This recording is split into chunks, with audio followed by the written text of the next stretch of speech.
Assalamualaikum warahmatullahi wabarakatuh.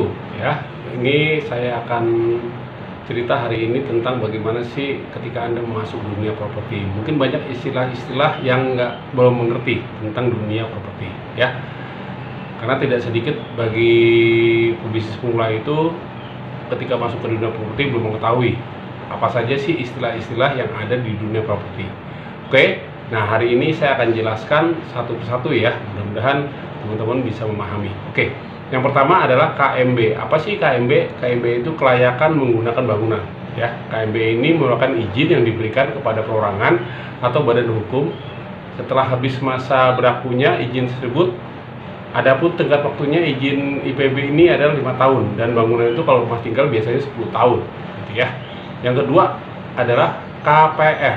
Apa sih KPR itu? Kredit pemilikan rumah. Sistem pembayaran ini biasanya digunakan oleh perbankan. Jadi besar kecilnya tergantung lebih daripada pembiayaan. Biasanya 30% untuk sebuah DP. Dan KPR ini ada dua, teman-teman. Satu, pertama ada yang namanya KPR konvensional, ada yang bergerak ada KPR syariah. Yang membedakan antara KPR syariah dan KPR konvensional adalah di mana skema dan akad penjualannya. Di mana kalau KPR syariah itu dikenal dengan istilah murabbah, ya. Dan berikut KPA itu apa sih? Kredit pemilikan apartemen. Nah, kalau kredit ini jenis pembayarannya sebenarnya serupa dengan KPR, hanya perbedaannya dari jenis properti yang diberikan saja. Contohnya KPA ini adalah jenis cicilan untuk jenis-jenis bangunan atau properti yang berbentuk apartemen. Oke, lanjut KDB. Apa sih KDB itu? Koefisien dasar bangunan, yaitu angka persentase perbandingan luas bangunan yang bisa dibangun terhadap luas tanah yang tersedia sesuai rencana tata kota. Misalnya KDB-nya 50%, luas tanahnya 1000 meter persegi, berarti luas tahan yang dapat dibangun hanya 500 meter persegi saja. Sisanya digunakan untuk ruang terbuka, hijau, atau resapan air.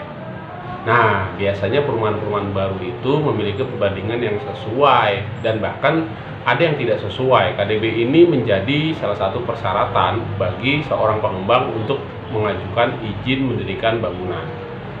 Oke, lanjut teman-teman ya. Yang berikutnya adalah ada yang namanya KLB. Apa sih KLB?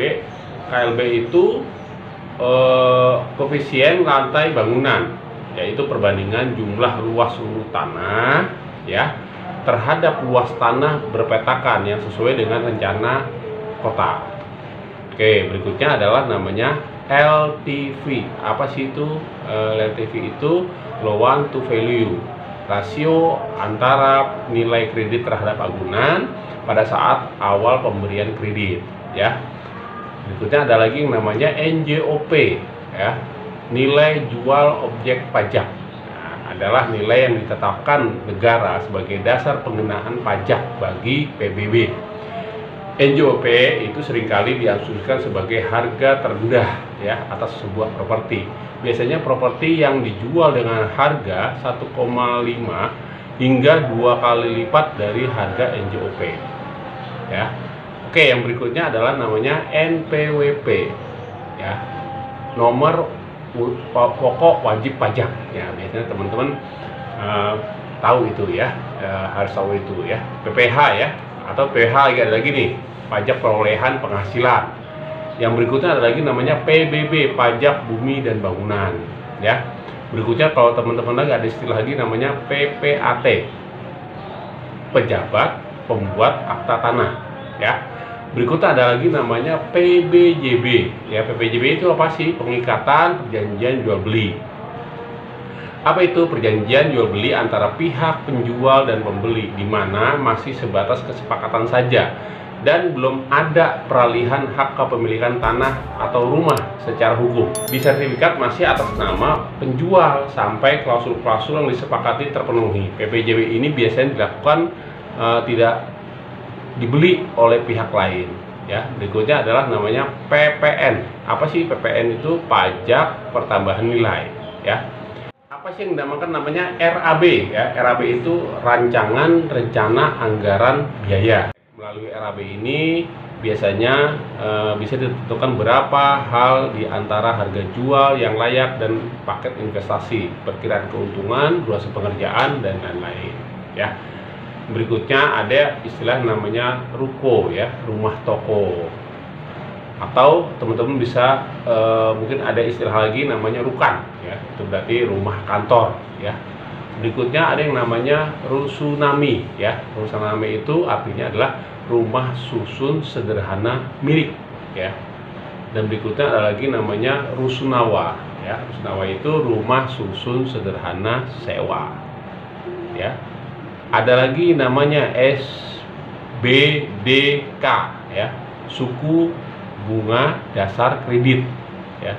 Dan kalau teman-teman biasanya kalau teman-teman usaha ada tuh SIUP ya, surat izin usaha perdagangan.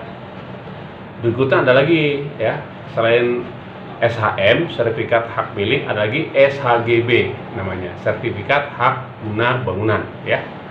Berikutnya, nah ini teman-teman mungkin awam juga nih, ada yang namanya SIPPT,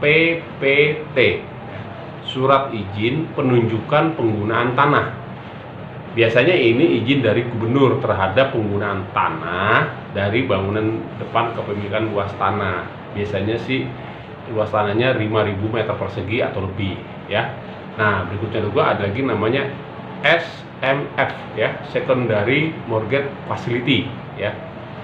Nah, ada lagi nih istilah yang terbaru lagi, ada yang namanya SOHO. Apa itu SOHO? Small Office Home Office, atau hunian yang juga biasanya dijadikan kantor ya.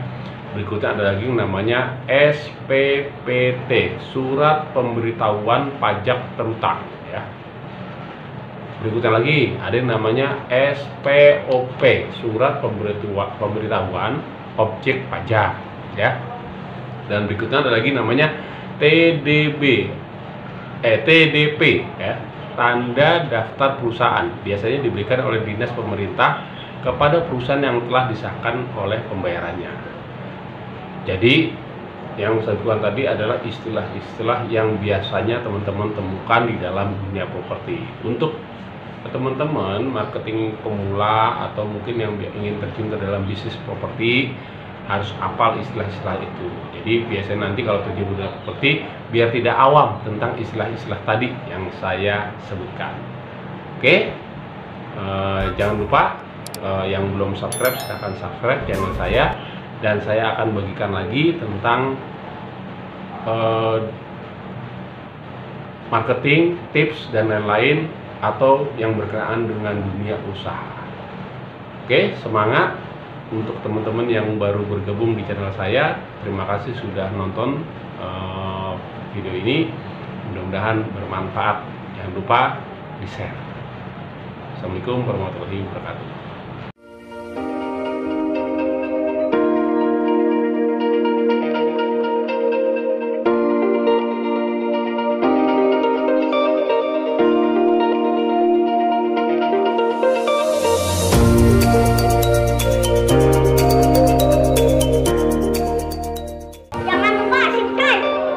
Tombol merah ada di sini. Pak, subscribe.